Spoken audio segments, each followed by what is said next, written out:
We're burying it, all right? Snakes are cannibals, did you know that? My business is similar, but we have a code. We only eat other snakes. Are you calling Tommy a snake?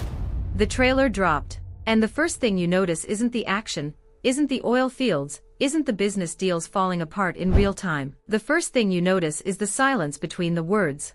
The pauses, the way characters look at each other like they already know something terrible is coming, and there's nothing left to say about it. That's what makes this trailer different from anything Landman has shown us before. Season 1 gave us chaos. Season 2 gave us consequences. But this trailer for Season 3 is giving us something much harder to sit with. It's giving us grief that hasn't finished yet, loss that didn't stop when the season ended, and people who are trying to hold themselves together while everything they built is quietly coming undone around them. Taylor Sheridan doesn't make trailers that lie to you. He doesn't dress things up to make them look better than they are. So when this trailer feels heavy, when it feels like something is already broken before the season even begins, you have to take that seriously. This isn't manufactured drama designed to pull you in and then disappoint you. This is a preview of real emotional weight, the kind that builds slowly and then hits you all at once when you least expect it. And if you watch this trailer carefully, if you pay attention to what's being said and what's being left unsaid, you'll start to see exactly where each character is headed. And honestly, some of those directions are heartbreaking. What this trailer does immediately, before any major plot detail is revealed, is establish a mood. And that mood is exhaustion. Not the kind of exhaustion that comes from physical work, even though this show is set in one of the most physically demanding industries in the world. This is emotional exhaustion, the kind that settles into a person after they've been fighting for too long, and are starting to wonder whether the fight was ever worth it. You can see it in Tommy. You can feel it in the way the scenes are cut together. There's no triumphant energy here. There's no sense that these characters are riding high off the momentum of whatever they managed to survive at the end of Season 2. Instead, the trailer opens on a version of this world that feels quieter and more fragile than we've ever seen it. And that fragility is doing a lot of work very early on. Tommy has always been the kind of person who carries more than he shows. That's one of the things that makes him compelling to watch. He operates in high-pressure situations with a kind of controlled steadiness that makes you feel like everything is going to be fine as long as he's in the room. But in this trailer, that steadiness looks different. It looks less like confidence and more like someone who has learned to hide how close to the edge they actually are. The new company was supposed to be a fresh start, a clean break from all the dysfunction and politics that came with working inside a structure like MTEX. And on paper, everything lined up. The right people, the right funding, the right structure. But this trailer is already suggesting that clean breaks are a lot messier in practice than they are in theory, because the people involved don't get to leave their history behind just because the company name changed. They bring everything with them. Every unresolved tension, every old wound, every decision that was made under pressure and never fully processed. And now all of that is sitting inside a new company that doesn't have the buffer of size or reputation to absorb it. Cooper's presence in this trailer is one of the most emotionally loaded things about it. After everything he went through in Season 2, you would think that stepping into the president role would feel like a victory. And maybe on some level it does. But the trailer doesn't frame it that way. It frames it as weight. Responsibility that Cooper didn't necessarily ask for and might not be entirely ready to carry. That's not a criticism of him as a character. It's actually one of the more honest things the trailer communicates. Because being given something important doesn't automatically mean you feel equipped to hold it. And Cooper, for all his growth, is still someone who is figuring out who he is in relation to the people around him. The wedding with Ariana is looming. And rather than feeling like a celebration, it feels like something the two of them are reaching for because they need something stable to hold on to. That distinction matters enormously. Choosing something out of love and choosing something out of a need for stability can look identical from the outside. But they feel very different from the inside, and they lead to very different outcomes. Ariana herself carries a quiet kind of tension throughout the trailer that is easy to miss if you're not paying attention. She's not falling apart. She's not being written as someone who is fragile or overwhelmed. But there's something behind her eyes in certain moments that suggests she is more aware of the danger around her than anyone is giving her credit for. The situation involving her attacker was resolved in a way that kept Cooper out of prison. But resolved doesn't mean finished. It means the visible part of the problem was handled. The invisible part, the people who were connected to that man, the influence he carried, the pressure that was applied to make sure Cooper faced serious consequences, none of that has simply disappeared. It went quiet. And things that go quiet in Taylor Sheridan's world don't stay that way. They wait. They gather. And then they come back at the worst possible moment. That undercurrent of unresolved threat is one of the things that makes this trailer feel so heavy even in its quieter moments. Because you're not just watching what's on screen, you're watching for what's being held just out of frame. Cammie's storyline might be the most emotionally raw thread running through this trailer. She has lost Monty. She has lost the version of herself that existed inside that relationship and that structure. And now she's standing in the wreckage of something she doesn't fully know how to let go of.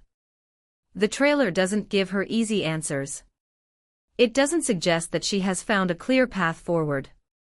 Instead, it shows someone who is still in the middle of the hardest part of grief, which isn't the sharp pain of the initial loss but the long, disorienting stretch that comes after, when the world keeps moving and you're still standing in the same place trying to figure out how to take the next step. What makes Cammie's situation particularly complicated is that her grief isn't just personal. It's professional. It's structural. Losing Monty didn't just mean losing someone she loved. It meant losing the foundation that her entire world was built on. And the trailer is honest about how destabilizing that is. She's not broken. But she's not whole either. And watching her try to navigate that space is one of the most quietly devastating things this trailer puts in front of you. There's a moment in this trailer that stops you. It doesn't announce itself. It doesn't come with dramatic music swelling underneath it or a camera angle designed to tell you that what you're watching is important. It just happens quietly, almost casually, and then it stays with you long after the trailer has ended. It's the kind of moment that Taylor Sheridan specializes in. The kind where the most devastating thing isn't what's being said out loud but what's sitting underneath the conversation, unspoken and unacknowledged, taking up more space than anything else in the room. And that moment, whatever form it takes in the full season, is pointing directly at the fault line running through the center of this entire story. The fault line between what these characters want and what they are actually capable of giving each other. Tommy and Angela getting back together at the end of season 2 felt like one of those rare moments where something genuinely hopeful was being offered to the audience. These two people, with all their history and damage and complicated love for each other, were choosing to try again. And there's something real in that. Something worth rooting for. But this trailer is already complicating that hope in ways that feel very true to who these characters are. Because Tommy and Angela don't have a simple relationship. They never have. What they have is intensity. Deep, unresolvable, magnetic intensity that pulls them toward each other even when every rational part of them knows the risks. And intensity is not the same thing as stability. Intensity can carry you through incredible moments. It can create a kind of connection that feels unlike anything else. But it cannot substitute for the quieter, more demanding work of actually building something sustainable together. And that is exactly the tension the trailer is pressing on. Angela is not a passive character. She never has been. She has her own way of seeing the world, her own set of priorities, and her own threshold for what she is willing to accept. Coming back into a marriage with Tommy means coming back into a life that has always been defined by unpredictability. By last-minute crises and loyalty tests and situations that require her to absorb things she never asked to be part of. In season 1 and 2, we saw her navigate that with a kind of controlled frustration that was always on the verge of breaking into something bigger. The trailer suggests that in season 3, that breaking point might actually arrive. Not because she doesn't love Tommy. She clearly does. But because love without peace is its own kind of suffering. And Angela looks like someone who is starting to feel the full weight of that truth. There's a weariness to her in certain frames of this trailer that wasn't quite as visible before. Like she has done the math on what this life costs her, and is sitting with a number that is harder to accept than she expected. What makes their dynamic so watchable and so painful at the same time is that Tommy is not oblivious to this. He sees Angela clearly. Maybe more clearly than she realizes. He knows what he asks of her just by being who he is. And there are moments in this trailer where you can see that awareness sitting on him like something heavy. He's not indifferent to the cost of their relationship. He's just not sure how to reduce it without becoming someone entirely different. And becoming someone different has never really been an option for Tommy. He is who he is in a way that is both his greatest strength and the source of almost every complication in his personal life. The new company, the new structure, the fresh start, all of it was supposed to create space for something different. But the trailer is making it clear that the external circumstances can change completely while the internal ones remain exactly the same. You can build a new company. You cannot build a new version of yourself quite so easily. The relationship between Tommy and Cooper adds another layer to all of this that the trailer handles with a lot of care. These two have always had something complicated and genuinely moving between them. It's not a conventional father and son dynamic, and it never pretends to be. It's messier and more honest than that. It's two people who needed each other in ways they didn't fully understand, and who built something real out of that need over time. Now they're working together inside a structure where Cooper holds a title above Tommy's on the organizational chart. And while that was framed as a sign of trust and intention at the end of season 2, the trailer is already showing you the friction that arrangement creates. Not because either of them wants it to be difficult, but because power dynamics, even when they're chosen willingly, have a way of reshaping relationships in ways that nobody fully anticipates. Cooper being president doesn't erase the fact that Tommy is the one with decades of experience navigating this industry.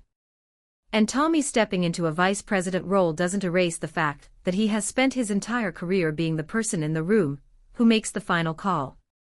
Adjusting to a new order, even one you helped design, is never as smooth as it looks from the outside.